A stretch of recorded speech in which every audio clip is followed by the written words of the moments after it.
Et nous allons donc passer à la dernière conférence de cet après-midi. J'en profite pour partager ce micro un moment et puis ensuite je vous le transmettrai. Nous allons écouter Denis Ollier et qui doit susciter bien d'envie, Denis Ollier, puisque vous avez eu la chance, la grâce, je dirais, d'être dirigé par Gaëtan Picon dans vos premiers travaux de recherche. Et puis, manifestement, cela a porté ses fruits. Vous avez fait une magnifique carrière aux États-Unis. Vous êtes professeur émérite à New York University. Vous êtes surtout, je crois qu'il faut le rappeler, l'auteur de quelques livres, mais vraiment importants, je pense en particulier à La prise de la Concorde, votre essai sur Georges Bataille, qui a une influence terrible sur mes étudiants en architecture. Au point même que je dois leur dire, comme les vieux pharmaciens, Cautius. Bon, donc La prise de la Concorde, que vous êtes vraiment, qui est un livre qui a une influence sur l'intelligence de l'art encore aujourd'hui. Politique de la prose, texte plus tardif, chez Gallimard en 82. La prise de la Concorde date de 74. Politique de la prose, Jean-Paul Sartre et l'an 40. Et puis Les Dépossédés aux éditions de Minuit. Alors, vous avez un titre qui fait penser à un titre de tableau. Picon Without a Wall. Et donc, vous allez nous parler d'un texte vraiment important, tardif, la vérité. Enfin, non pas tardif, mais au contraire. À la fois tardif et précoce. Un texte, La vérité et les mythes, un texte qui dit des choses importantes sur la guerre. Et nous vous écoutons. Alors, je vais vous corriger, non, parce qu'il y a un petit malentendu. C'est un texte dont on a beaucoup parlé, qui c'est les jardins du Luxembourg, plus ou moins. Alors, bon, d'abord, je voudrais remercier Martine, remercier Antoine, qui n'est pas là, mais qui, dans le fond, m'a suggéré de venir. Et surtout, je suis ici depuis quelques jours, relisant Gaëtan, plein de reconnaissance, pour une reconnaissance immense vis-à-vis de... Bon, j'hésite quelquefois à l'appeler Picon, j'appelle toujours Gaëtan. Et peut-être que je commencerai, puisque vous l'avez mentionné, par quelques souvenirs. J'avais oublié effectivement qu'il m'avait dirigé. C'est que d'abord sa direction ne se remarquait pas. Et c'était la direction la plus légère qu'on puisse imaginer. Et je vais parler assez librement et commencer peut-être, oui, par quelques souvenirs. J'ai rencontré Picon, je travaillais sur ce qui deviendra un livre que je publie sur le collège de sociologie, et j'étais en contact avec Michel Iris, qui était l'un des rares survivants de cet épisode de la vie intellectuelle parisienne de l'avant-guerre. Et lorsque l'Iris m'a demandé m'a dit que Gaëtan Picon recherchait à l'époque j'étais étudiant, des personnes qui accepteraient de faire des notes de lecture pour le Mercure de France. Ça devait être, je ne sais pas, en 64, 65. Et bien sûr, j'ai accepté, j'étais très, très flatté. Et j'ai commencé. Enfin, le Mercure de France se trouvait, je ne sais pas si c'est toujours le Mercure de France, rue de Condé, dans un splendide hôtel qui, si je me rappelle bien, a été construit par Beaumarchais, je crois, pour Beaumarchais. Et il y avait des réunions, je ne sais plus si elles étaient hebdomadaire, ou peut-être plutôt mensuel, dans une grande salle où il y avait une table couverte de livres, tous les services de presse qui étaient arrivés, et on feuilletait, n'est-ce pas? On feuilletait et on choisissait, dans le fond, le livre sur lequel on allait faire une note de lecture. Je me rappelle un de ces livres, qui était le premier livre de Solers que j'ai lu, c'était Drame, n'est-ce pas, dont j'ai fait une note de lecture dans le Mercure de France. Je veux dire que le Mercure de France était, dans les quelques années où Gaëtan Picon l'a dirigé, était en fait une revue extraordinaire, d'une richesse, d'une ouverture. N'est-ce pas, les gens de tel quel, justement, Solers, Denis Roche, y publiaient. Ça n'avait rien à voir avec l'image du Mercure de France poussiéreux, n'est-ce pas? Et j'y ai rencontré beaucoup de personnes dont le nom a été prononcé: Starobinski, Bonnefoy, Hubert Damisch, Klossowski, etc. Et donc j'ai énormément de souvenirs de Gaëtan Picon. Je signalerai juste un des souvenirs. Lorsque, après sa démission de la direction, il y a eu je me rappelle, un grand dîner dans la brasserie, c'est peut-être dans le fond pas très loin, chez Marty. Et on m'avait installé à la table de Nathalie Sarraute, Rob Grillet et Solers. Et toute la conversation, presque, a été consacrée au fait que Maurice Roche, qui venait de publier son livre Compact, je ne sais pas si on connaît ce livre encore aujourd'hui, publié par tel quel, et Solers voulait absolument qu'il ait un prix littéraire, et tout le dîner a été une opération pour essayer d'obtenir, je ne sais plus quel prix, pour Maurice Roche. Bon, alors, en relisant beaucoup de textes de Picon ces dernières semaines, j'ai été frappé par deux choses. À l'époque, au cours de cette année, j'ai commencé à publier, à collaborer à la publication avec Tadek Klossowski des œuvres complètes de Bataille.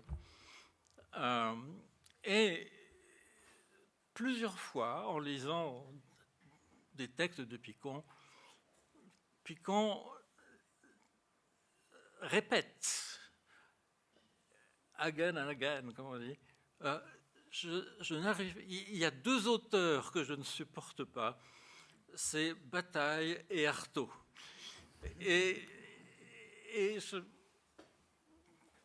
Alors, je travaillais sur l'édition des œuvres complètes de Bataille et c'était pour moi une découverte. Et j'avais en particulier lu pour la première fois des textes inédits, des textes fantastiques mais extrêmement pornographiques. Et j'en avais parlé à Picon qui était mais donnez-le-moi. Et effectivement, ce texte a paru dans l'éphémère. Et j'ai, dans le fond, une seconde remarque un peu dans ce sens-là. On a parlé du panorama des idées contemporaines, qui est un livre que Picon a dirigé. Il n'est pas le seul auteur, il a invité différents auteurs. Et comme l'autre panorama, le panorama de la nouvelle littérature française, qui se vendait bien, il a fallu le rééditer, le mettre à jour. Et cette remise à jour, je pense que la seconde édition a paru comme ça, vers les années 68-69, il fallait que ce livre, disons, inscrive les tendance récente de la pensée, de la réflexion, c'est-à-dire toutes les choses auxquelles Gaëtan Picon était devenu complètement allergique. Le structuralisme, Lévi-Strauss, Lacan, et il m'a demandé de m'en occuper. Et tout d'un coup, je me suis dit, quelle est cette zone de point noir où il m'a à la fois accueilli et en même temps, je découvre aujourd'hui que c'était des points noirs. Alors, d'abord, je vais justifier ce titre, le Without a Wall, que j'y ai pas réfléchi, mais vous savez sans doute que la traduction du musée imaginaire en anglais, le titre, c'est The Museum Without a Wall. Le musée imaginaire dont on a beaucoup parlé et qu'on a essayé de définir. En anglais, c'est tout simplement un musée sans mur. Et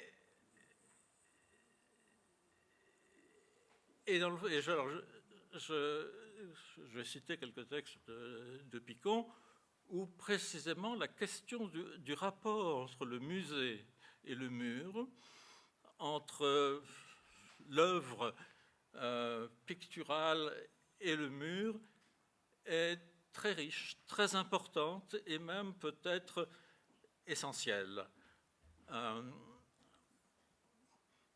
Alors, là encore, je vais utiliser une anecdote pour le justifier. Une anecdote à laquelle Léris est mêlé, et moi aussi d'ailleurs, du moins je crois, c'est mon hypothèse. Ces années 67-68 étaient des années extrêmement agitées, mouvementées, et il y avait en particulier un mythe, une sorte de culte cubain dans la culture française.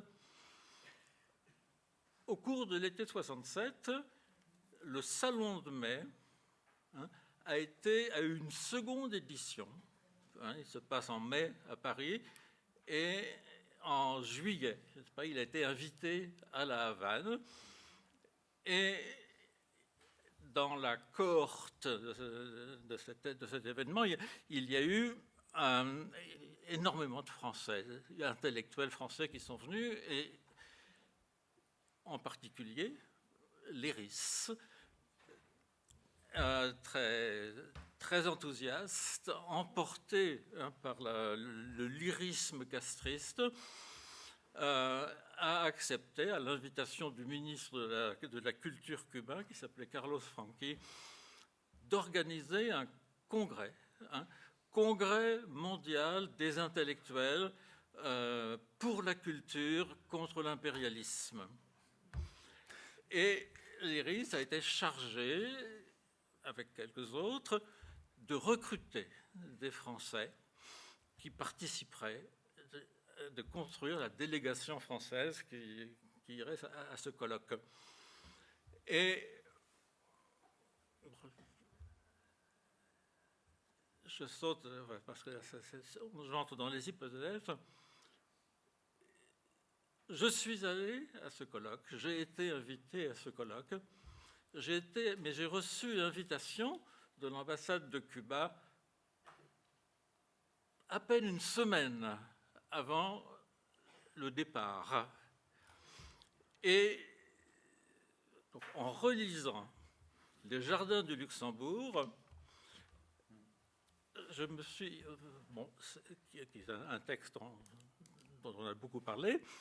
Dans Les Jardins du Luxembourg, Gaëtan Picon est traversé par une question qui revient, une culpabilité qui revient constamment, qui est « Pourquoi ai-je refusé d'aller à Cuba ?»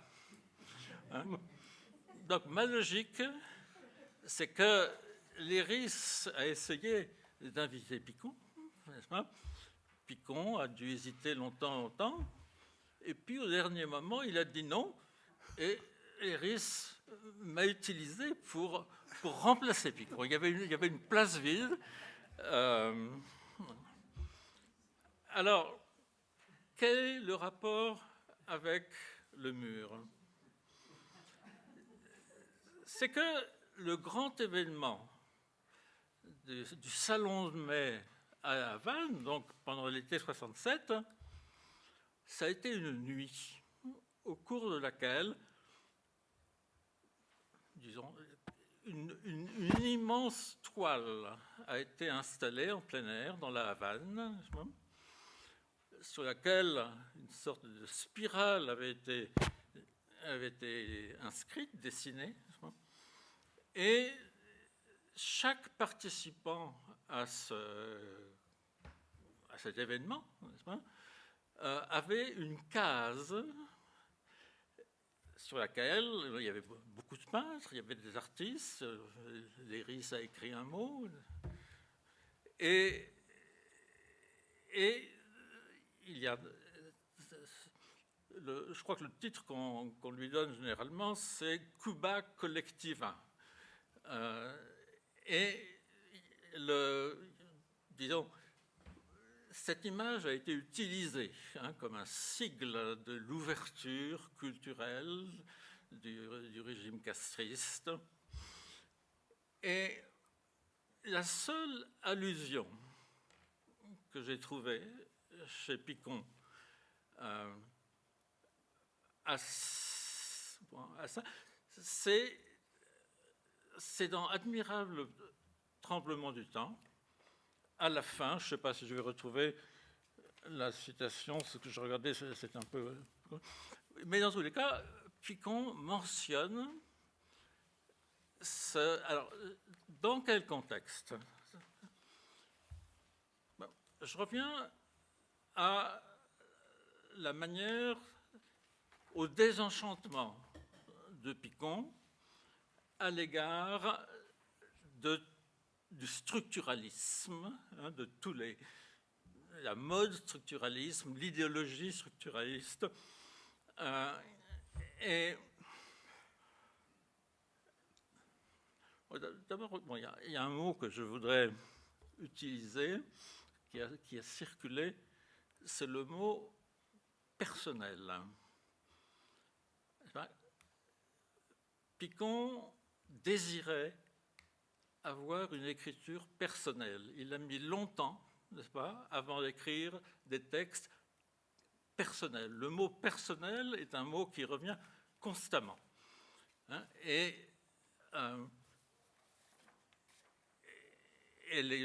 On a parlé de diverses, disons, inspirations théoriques du jeune Picon. Il y en a une très importante qui est Mounier, le personnalisme de Mounier. Picon a grandi dans une atmosphère intellectuelle où Mounier était sans doute aussi important que Malraux. Et le concept de personne est un concept qui est absolument essentiel. Enfin, même ce n'est pas un concept, l'expérience personnelle est absolument essentielle dans toute l'œuvre de Picon. Et bon,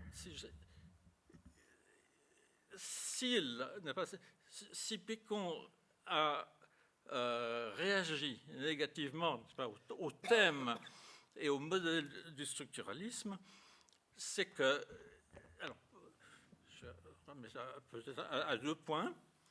Le premier, c'est que il y a toute une avant-garde qui cultive la production collective. Antoine, ce matin, parlait du refus par Picon du motif de la mort de l'auteur. Un des aspects de la mort de l'auteur, c'est le remplacement de l'auteur personnel par le groupe. Par ailleurs, un des centres de la réflexion et du thème de la mort de l'auteur chez Barthes, par exemple, est lié aux travaux des linguistes comme Benveniste, qui sépare complètement la catégorie grammaticale du pronom personnel et le concept psychologique de personne. Je, c'est ce que Benveniste appelle un signe vide, alors qu'au contraire, le concept de personnalité devrait être lié à une expérience de plénitude. Et donc, là, il est très clair que l'allergie de Picon à l'égard de la thématique structuraliste est liée au fait qu'il n'arrive pas à se détacher de cette idéologie personnaliste des années 30 et 40. Or, alors je vais faire encore une petite parenthèse à votre santé.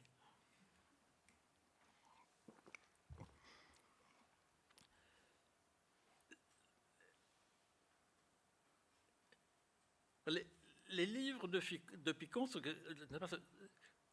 les panoramas de la nouvelle littérature française, panorama des idées contemporaines, admirable tremblement du temps, les livres de Picon se terminent la plupart du temps d'une manière dysphorique.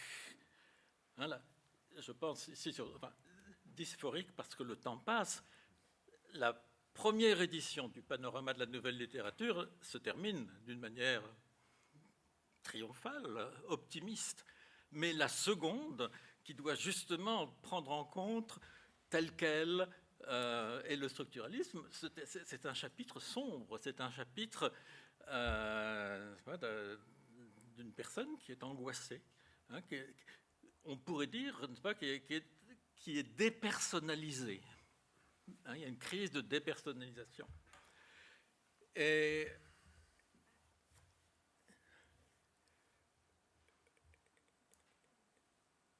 alors, ce qui est très intéressant dans Admirable tremblement du temps, c'est qu'en fait, il y a deux conclusions. Je reviens, je vais dire ça de manière très crue, brève. Pourquoi l'admirable tremblement du temps est un livre sur la peinture? La peinture n'est pas un art du temps. Et le temps, d'une certaine manière, est par définition invisible. Le temps, comme dit Kant, ça ne se voit pas, on voit l'espace. Et donc le tremblement du temps dans la peinture, c'est ce que la peinture fait. Alors, la conclusion du livre, il y a deux conclusions du livre de Picon. La première est une conclusion optimiste, qui est c'est très intéressant, n'est-ce pas, étant donné ces réactions à mai 68, c'est-à-dire aux manifestations collectives de la jeunesse, des étudiants, n'est-ce pas, et comme on l'a dit, n'est-ce pas, Picon était très opposé à ça, et c'est ce qui a en particulier créé la crise à l'éphémère, à la suite de laquelle il a préféré quitter le comité de rédaction. Et ce texte, cette première fin d'Admirablement tremblement du temps, est en fait un texte sur le collectif, sur le lien entre la création artistique et l'expérience collective. C'est un texte, je vais m'arrêter bientôt, sur lequel d'ailleurs il reviendra quelques années plus tard.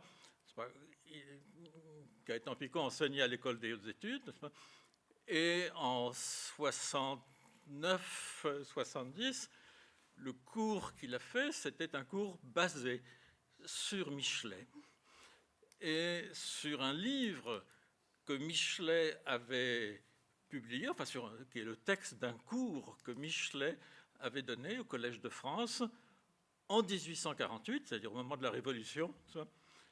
Le cours était consacré à l'étudiant, et donc Picon a réédité le livre de Michelet, et avec une préface tout à fait extraordinaire, où, là encore, le thème du mur est absolument essentiel. Je ne vais pas... Toute une partie du cours de Michelet est consacrée à Géricault, le peintre Géricault, n'est-ce pas, qui est mort très jeune. Et Michelet imagine la révolution de 1948, n'est-ce pas, au cours de laquelle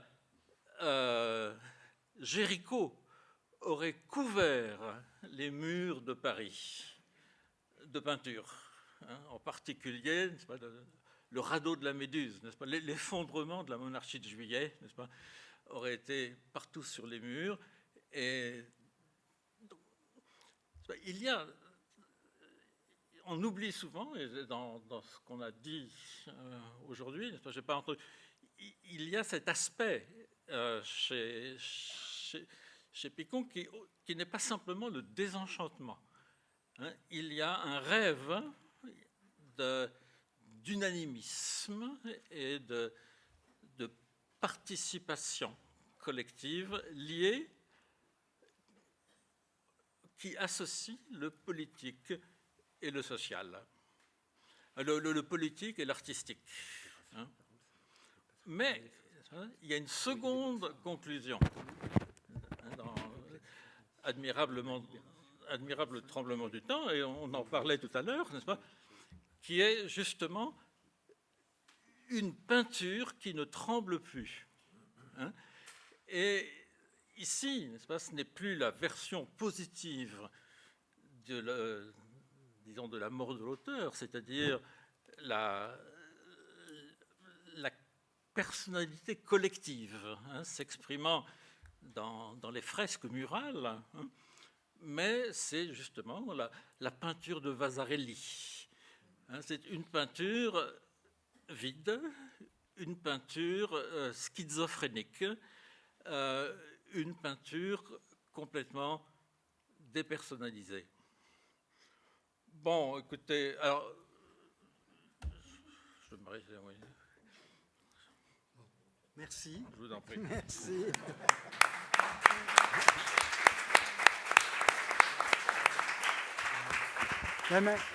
Merci d'avoir tracé ce chemin très pédestre parmi plusieurs œuvres de Gaëtan Picon, et puis d'avoir rappelé des témoignages qui donnent toute sa chair à l'itinéraire intellectuel de Gaëtan. Et pour conclure cet après-midi, c'était certainement la meilleure façon de faire. Merci. Alors, des remarques, des questions, ou nous terminons avec cette ambiance un peu, un peu magique des temps passés. Oui. Voilà. Je crains que nous retombions dans le pessimisme, parce que dans les jardins du Luxembourg, il évoque ce mouvement d'élan qu'il a porté vers les autres au moment de la libération. Et il dit que ces moments, de toute façon, passent vite, qu'ils ne sont pas l'essentiel de la vie. Et il sait que le vrai travail ne se fait pas comme ça dans la fête, d'une part. Et d'autre part, en mai 68 précisément, à l'époque de Vasarely, il n'est pas à la fête. Et oui, oui. C'est sûr. Mais ce que j'ai trouvé très intéressant en relisant Admirable tremblement du temps, bon, parce que qui est écrit évidemment après après 68, juste après, donc après son refus d'aller À à Cuba, mais il a conservé le rêve quelque part. Je veux dire, Il est allé à Prague. Alors, évidemment, Ça, c'est important. je ne suis pas... Alors, il mentionne Prague pour montrer que ce n'est pas simplement de la différence politique. Ouais, ouais. Hein, Ouais, ouais. il n'a pas suivi les foules de gauche, Ouais. mais la libéralisation du régime communiste à Prague, oui. Hein, c'était l'époque où il préparait une exposition CIMA. Oui, c'était plus qu'une libération, hein, c'était une mise en cause. Hein. Oui. Mais je pense que la question du rêve cubain reste là, puisque il a cette première conclusion d'admirable tremblement du temps. Et alors, ce qui est intéressant, c'est que dans Admirable tremblement du temps, il ne reproduit pas le tableau collectif cubain, mais il reproduit. Enfin, il y a une photo d'une maison à Chicago, dans le quartier noir de Chicago. J'ai oublié le nom qu'on lui donnait, qui est couverte par des peintures de 17 artistes noirs. Il y a le collectif, Oui. et il y a le sentiment